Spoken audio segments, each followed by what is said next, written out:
എല്ലാവർക്കും നമസ്കാരം. ലിബറൽ റെസ്പോൺസിലേക്ക് എല്ലാവർക്കും സ്വാഗതം. കേരളത്തിൻ്റെ അടുത്ത ഉപമുഖ്യമന്ത്രി ഒരു മുസ്ലിം ആകാൻ പോകുന്നു എന്ന് തോന്നുന്നത് തന്നെ പലർക്കും ടെൻഷനാണ്. അതും കുഞ്ഞാലിക്കുട്ടിയാണ് ആകുന്നതെന്ന് കേൾക്കുമ്പോൾ ആകെ ടെൻഷനാണ്. ഈ ടെൻഷൻ ഉണ്ടാകുന്നത് BJP ക്യാമ്പുകളിൽ നിന്നാവുമല്ലോ എന്ന് കരുതി നമ്മൾ നോക്കുമ്പോൾ കാണുന്നത് വലിയ വലിയ പുരോഗമനകാരികളും ബുദ്ധിജീവികളുമാണ്. അവരുടെ പറച്ചിൽ കേട്ടാൽ നമ്മൾ തോന്നുന്നത് മുസ്ലിങ്ങൾ മുഖ്യമന്ത്രിയോ അതുപോലെ തന്നെ ഉപമുഖ്യമന്ത്രിയോ ആയിക്കഴിഞ്ഞാൽ കേരളത്തിലെ മതേതരത്വം തകർന്ന് തരിപ്പണമാകുമെന്നാണ് എൻ്റെ സംശയം.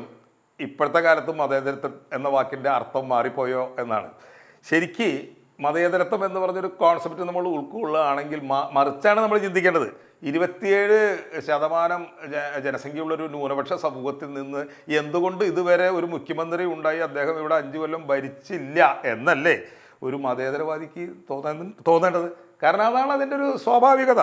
നമുക്കറിയാം, നമ്മുടെ നാട്ടിലെ 100-ൽ 95 പേരും സമുദായ വിശ്വാസികളും മതവിശ്വാസികളുമാണ്. അതൊരു തെറ്റായിട്ട് ഞാൻ കാണുന്നില്ല. കാരണം നമ്മൾ മനുഷ്യ സമൂഹത്തെ പറ്റി പഠിക്കുമ്പോൾ നമുക്ക് മനസ്സിലാവും, മനുഷ്യർക്ക് ഇങ്ങനെ ഏതെങ്കിലും ഒരു തരത്തിലുള്ള കൂട്ടങ്ങളായി, സമുദായങ്ങളായോ അല്ലെങ്കിൽ ഗ്രൂപ്പുകളായോ മാത്രമേ അതിജീവിക്കാൻ കഴിയുകയുള്ളൂ. പക്ഷെ മറ്റ് ആധുനിക പൗരരിൽ നിന്നും നമ്മളെ വ്യത്യസ്തമാക്കുന്നത് നമ്മുടെ വിവാഹങ്ങളും വിവാഹ രീതികളും പ്രത്യുൽപാദന ബന്ധങ്ങളുമാണ്. പ്രത്യുൽപാദന ബന്ധം എന്നല്ല പറയുന്നത്, പ്രത്യുൽപാദനത്തിലുള്ള നമ്മളെ നിർബന്ധങ്ങളുമാണ് എന്ന് തന്നെ പറയണം. നമ്മളെല്ലാം ഇപ്പോഴും ജാതി നോക്കിയും മതം നോക്കിയാണ് വിവാഹം കഴിക്കുന്നത്. ആ നിലയ്ക്ക് നമുക്കുള്ളത് മതജാതി ഐഡൻറ്റിറ്റിയാണ്. അത് നമ്മൾ സംഭവിക്കാം. നമ്മളിപ്പോൾ ഏതെങ്കിലും ഒരു മതത്തിൽ പെറ്റു വീണു, ഒരു ജാതിയിൽ പെറ്റു വീണു എന്ന് പറയുന്നത് നമ്മുടെ തെറ്റല്ല. പക്ഷേ സ്വന്തം മതം നോക്കി കെട്ടുന്നതും സ്വന്തം ജാതി നോക്കി കെട്ടണമെന്ന് നിർബന്ധിക്കുന്നതും അത് ഒരാൾ മതേതരൻ ആണ് എന്നതിൽ ഉപരി ഒരു മതജീവിയാണ് എന്നതിൻ്റെ ലക്ഷണം തന്നെയാണ്, യാതൊരു സംശയവും വേണ്ട. ഇത് നമുക്കൊരു കുറവായി തോന്നില്ല. എന്താ കാരണം വെച്ചാൽ നമ്മുടെ കിഴക്കേൽ അതാണ്, പടിഞ്ഞാറേൽ അതാണ്, പിന്നെ എന്താണ് തെക്ക് ഭാഗത്തും ഇത് തന്നെയാണ് നമ്മൾ കാണുന്നത്.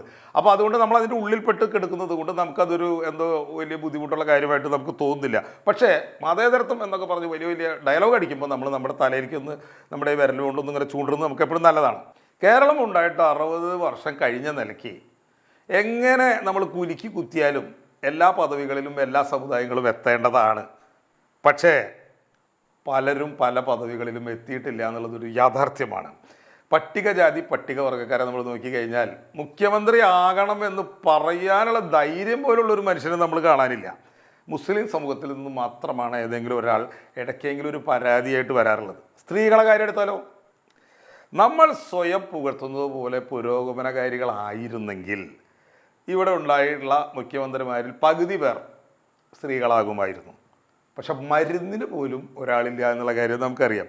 സത്യസന്ധമായി നമുക്കൊരു നിഗമനത്തിലെത്താൻ കഴിയും. സ്വാഭാവികമായും കിട്ടാതാകുമ്പോൾ ആളുകൾ അവരുടെ ഐഡൻറ്റിറ്റിയുടെ പേരിൽ പ്രതികരിക്കും. നമ്മൾ മനസ്സിലാക്കേണ്ടത് മുഖ്യമന്ത്രി പദവി എന്നൊക്കെ പറയുന്നത് ഒരു ടെക്നിക്കൽ പദവിയൊന്നുമല്ല. അതൊരു പ്രത്യേകം കഴിവുള്ള ആളുകൾക്ക് മാത്രം വിഭാവനം ചെയ്ത ഒരു പദവിയുമല്ല. ഏത് മതക്കാരനും ജാതിക്കാരനും ആകാം. അപ്പോൾ ഞങ്ങൾക്ക് എന്തുകൊണ്ട് ആയിക്കൂടാ എന്ന് അർഹതയുള്ളവർ ചോദിക്കുമ്പോൾ അയ്യേ മതം പറയുന്നത് ജാതി പറയുന്നത് എന്നൊക്കെ പറയുന്നതിൽ ഒരു അർത്ഥവുമില്ല. ജാതിയും മതവും ഇല്ലാത്ത സമുദായമായിരുന്നെങ്കിൽ ഓക്കെയാണ്, ശരിയാണ്, അത് നമ്മൾ ചെയ്യുന്നത് തെറ്റാണ്. ജാതിയിൽ ജനിച്ച് മതത്തിൽ വളർന്ന് ജാതി നോക്കി കല്യാണം കഴിക്കുന്ന ഒരു സമൂഹം മുസ്ലിമോ പട്ടികജാതിക്കാരനോ സ്ത്രീയോ മുഖ്യമന്ത്രി ആവണം എന്ന് ആവശ്യപ്പെടുമ്പോൾ മാത്രം ഭയങ്കര മെറിറ്റും അതുപോലെ തന്നെ മതേതരത്വവും പ്രസംഗിക്കുന്നു. നാണമില്ലേ എന്ന് ഞാൻ ചോദിക്കുന്നില്ല.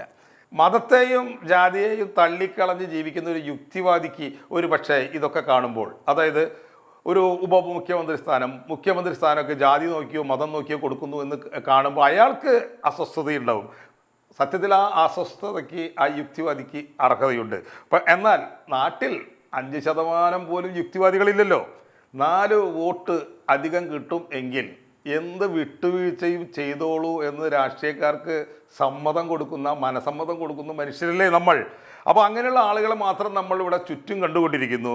അങ്ങനെയുള്ളൊരു മതേതരത്വം മുസ്ലിമിനും പട്ടികജാതിക്കും സ്ത്രീക്കും അവസരങ്ങൾ നിഷേധിച്ചു കൊണ്ടിരിക്കുന്നു എന്നുള്ളതൊരു വാസ്തവമായ കാര്യമാണ്. ഇന്ത്യയിൽ സംവരണം ഇല്ലായിരുന്നെങ്കിൽ ഒരു സമുദായത്തിനും ഒരു ക്ലാസ്സിനും പ്രാതിനിധ്യം ലഭിക്കുമായിരുന്നില്ല എന്നുള്ളതിൻ്റെ ഏറ്റവും വലിയ തെളിവാണ് ഇതൊക്കെ. നമ്മുടെ ജനപ്രതിനിധി സഭകളിലെ ശുഷ്കമായ സ്ത്രീ പ്രാതിനിധ്യത്തെ നമ്മൾ പരിശോധിക്കുക. ഭരണഘടനയുടെ നിർമ്മാതാക്കൾ, ഭരണഘടനാ ശില്പികൾ അവർ നോക്കിയത് സാമൂഹ്യമായ പിന്നോക്കാവസ്ഥ മാത്രമാണ്. അതുമാത്രമാണ് അവർ സംവരണത്തിനുള്ള മാനദണ്ഡമായി സ്വീകരിച്ചത്. അവർ സ്ത്രീ സംവരണം അവരുടെ ചർച്ചയിൽ വരാതിരുന്നില്ല. അവർ വിചാരിച്ചത് ഞങ്ങൾ മികച്ച ഭരണഘടനയും അതുപോലെ തന്നെ കർത്തവ്യങ്ങളും നിർദ്ദേശിച്ചിട്ടുണ്ട്. ഭാരത പൗരൻ അതിൻ്റെ മൊറാലിറ്റി കൃത്യമായി മനസ്സിലാക്കിയാൽ ഒരു 19 വർഷങ്ങൾക്കുള്ളിൽ എല്ലാ പദവികളിലും എല്ലാവരും എത്തിക്കോളും എന്നാണ് അവർ കരുതിയത്. ആരും പിന്തള്ളപ്പെടില്ല എന്നവർ തെറ്റിദ്ധരിച്ചു പോയി. നിർഭാഗ്യവശാൽ അവർ വിചാരിച്ച പോലെ നടന്നില്ല.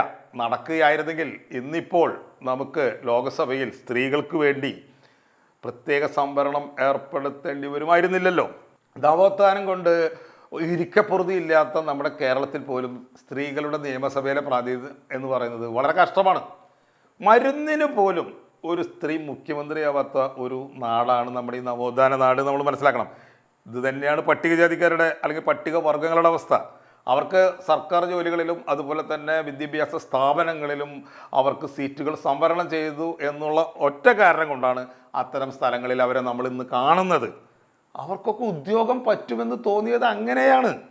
ഇന്ന് നമ്മൾ മുഖ്യമന്ത്രി പദവി ഒന്ന് കൊടുത്തു നോക്ക്, അപ്പം മനസ്സിലാവും മുഖ്യമന്ത്രിയായി ഭരിക്കാനും അവർക്ക് പറ്റുമെന്ന്. മുസ്ലിം സമുദായത്തിന് അവരുടെ പിന്നോക്കാവസ്ഥ പരിഗണിച്ചുകൊണ്ട് പണ്ട് തന്നെ സംവരണം ഏർപ്പെടുത്തിയത് ഒറ്റ കാരണം കൊണ്ടാണ് ഇന്നവരെ നമ്മളൊക്കെ ഈ സർക്കാർ ഓഫീസുകളിലൊക്കെ അവരെ കാണുന്നത്. അവരുടെ പ്രാതിനിധ്യം മതിയായ രീതിയിൽ നിയമസഭയിൽ കാണുന്നതിന് കാരണം മുസ്ലിം ലീഗ് എന്ന് പറഞ്ഞ ഒറ്റ പാർട്ടി ഉള്ളത് കൊണ്ടാണ്. ഇവിടെ ദളിതരൊക്കെ തെറ്റിദ്ധരിച്ച പോലെ മാർക്സിസ്റ്റ് പാർട്ടിയും കോൺഗ്രസും മതി ഞങ്ങൾക്ക് എന്ന് മുസ്ലിം തീരുമാനിക്കുകയായിരുന്നെങ്കിൽ, ലീഗ് ഇല്ലായിരുന്നെങ്കിൽ ഇപ്പോൾ അവരൊക്കെ ഏകദേശം കുറേ ആളുകൾ, അവരിൽ പാവപ്പെട്ട ആളുകളൊക്കെ ഈ എന്താ പറയുക നേതാക്കളുടെ പോസ്റ്റർ ഒട്ടിച്ച് കാലം കഴിക്കുന്നത് നമ്മൾ കാണുമായിരുന്നു. മുഖ്യധാര നോക്കിക്കോളും എന്ന വിശ്വാസത്തിൽ എന്നൊക്കെ ഒരു ന്യൂനപക്ഷം പെട്ടുപോയിട്ടുണ്ടോ അപ്പോഴൊക്കെ അവർ വഞ്ചിക്കപ്പെട്ടിട്ടുണ്ട്. അത് മുഖ്യധാരയുടെ കുഴപ്പം കൊണ്ടല്ല, ഇതൊക്കെ പ്രയോറിറ്റികളുടെ പ്രശ്നമാണ്. മുഖ്യധാരയുടെ പ്രയോറിറ്റി വേറെയാണ്, അത് നമ്മൾ മനസ്സിലാക്കണം. ന്യൂനപക്ഷത്തിന് മാത്രമായി ഒരു സംഘടനയോ സമുദായ സംഘടനയോ ഉണ്ടാക്കിയാൽ മാത്രമേ അതിൻ്റെ പ്രയോറിറ്റി ന്യൂനപക്ഷം ആയിരിക്കുകയുള്ളൂ. ഇത് തിരിച്ചറിഞ്ഞ മുസ്ലിം സമൂഹം വളരെ മുമ്പ് തന്നെ അവർ ലീഗ് ഉണ്ടാക്കി. കേരളത്തിലെ മുസ്ലിങ്ങൾക്കുണ്ടായിട്ടുള്ള പുരോഗതിയുടെ കാരണം നമ്മൾ അവിടെ ഇവിടെയും തപ്പിയിട്ട് കാര്യമില്ല. ഇവിടെ തപ്പണം, ഇവിടെ മാത്രം തപ്പണം. എവിടെ പോയി തപ്പിയാലും യാതൊരു പ്രയോജനവും നിങ്ങൾക്ക് കിട്ടില്ല. ഹിന്ദുമതത്തിലെ മുഖ്യധാരയായ സവർണർ അല്ലെങ്കിൽ ബ്രാഹ്മണാദികൾ ഇവിടുത്തെ എഴുവരുടെയും ദളിതരുടെയും ഒക്കെ കാര്യം നോക്കിക്കോളും എന്ന് വിചാരിച്ചിരുന്നെങ്കിൽ ഇന്ന് ഉറപ്പായി ഞാൻ പറയുന്നു എഴുവർ തൊട്ടുള്ള പിന്നാക്കം ആളുകളെല്ലാം ഇന്ന് ഇപ്പോഴും അയിത്തമായി നടന്നേനെ എന്നുള്ള കാര്യത്തിൽ യാതൊരു സംശയവുമില്ല. കാരണം ഓരോ ക്ലാസിൻ്റെയും പ്രയോറിറ്റികൾ വേറെയാണ്. ആരെയും കുറ്റപ്പെടുത്തിയിട്ട് കാര്യമില്ല. മുഖ്യമന്ത്രി സ്ഥാനം ദളിതനും മുസ്ലിമിനും അപ്രാപ്യമല്ല. അപ്രാപ്യമാണോ എന്ന് ചോദിച്ചാൽ പ്രായോഗികമായി നമ്മൾ കാണുന്നത് അപ്രാപ്യമാണ് എന്നാണ്. അതാണ് ഇവിടുത്തെ ഇപ്പം സോ കോൾഡ് മതേതരത്വം പറയുന്നത്. എൻ്റെ അഭിപ്രായത്തിൽ ഈ ഒരു വിഷയത്തിൽ മാത്രം നമുക്ക് മതേതരത്വം നമുക്ക് വേണ്ട, അത് കൊള്ളില്ല. 100 കൊല്ലം ഇവിടെ ഭരണം നടക്കുമ്പോൾ 20 മുഖ്യമന്ത്രിമാർ ഉണ്ടാകുന്നുണ്ട് എങ്കിൽ സമൂഹത്തിലെ എല്ലാ ക്ലാസ്സിൽ നിന്നുള്ള ആളുകൾക്ക് പ്രാതിനിധ്യം കിട്ടേണ്ടതാണ്. സ്വാഭാവികമായി വന്നില്ലെങ്കിലോ അവിടെ സമൂഹത്തിൻ്റെ ഇടപെടൽ ആവശ്യമാണ്. ആ ഇടപെടലിനെയാണ് സംവരണം എന്ന് പറയുന്നത്.